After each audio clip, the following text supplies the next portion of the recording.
யாருன்னு பார்த்தீங்கன்னா pen Affleck Batman தான். இந்த பேட்மேன் உங்களுக்கு ஃபர்ஸ்ட்டில் இருக்கிறதுக்கான பாசிபிலிட்டியாக இருக்குது. ஏன்னா அந்த அளவுக்கு ஒரு பியூரான ஒரு ப்ரூஸ் வீனாக வாழ்ந்திருப்பார். லிட்டரலாக அவருடைய அந்த செய்கை, அந்த ஆட்டிடியூட் எல்லாமே தாறுமாறாக இருக்கும். அவருடைய அந்த ப்ரூஸ் வீனாக அவருடைய ஆட்டிடியூட் இருக்கும்.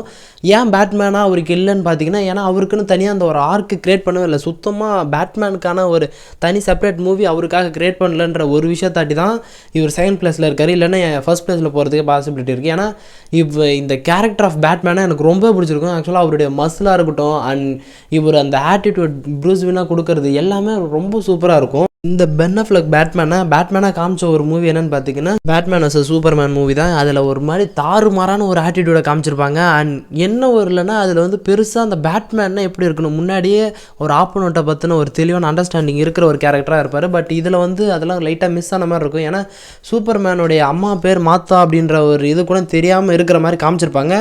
பட் அதுக்காக தான் சொல்கிறேன், அந்த டிடெக்டிவ்ன்ற அந்த பேட்மேன் அதை வந்து சுத்தமாக காமிச்சிருக்கவே இல்லை.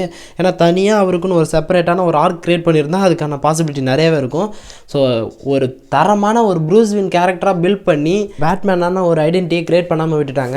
எல்லா வகையிலுமே பொட்டன்ஷியல் இருக்கிற ஒரு பேட்மேன் தான். அண்ட் இதில் ஒரு பேட்மேன் வந்து இந்த நோக்கில் பாலிசி இருக்கிற மாதிரியே காமிச்சிருக்க மாட்டாங்க. ஏன்னா ஜாக் ஸ்னைடர் வந்து ஒரு மாதிரி டிப்பிக்கலான ஒரு இன்ஜஸ்டிஸ் கேரக்டர் ஆஃப் ஒரு பேட்மேனை தான் கொண்டு இருப்பாங்க. ஏன்னா கன்னில் யூஸ் பண்ணுற மாதிரி காமிச்சிருப்பாங்க. ஸோ அது மாதிரி அன்ஈஸியாக இருந்தால் பேட்மேனாக இவருக்கு ஒரு மூவி கொடுத்துருந்தா உண்மையிலுமே தாறுமாறாக இருந்திருக்குன்றதை நான் எக்ஸ்பெக்ட் பண்ணுறேன். நீங்கள் என்ன சொல்கிறீங்கன்னு மறக்காம கீழே கமெண்ட் பண்ணுங்கள்.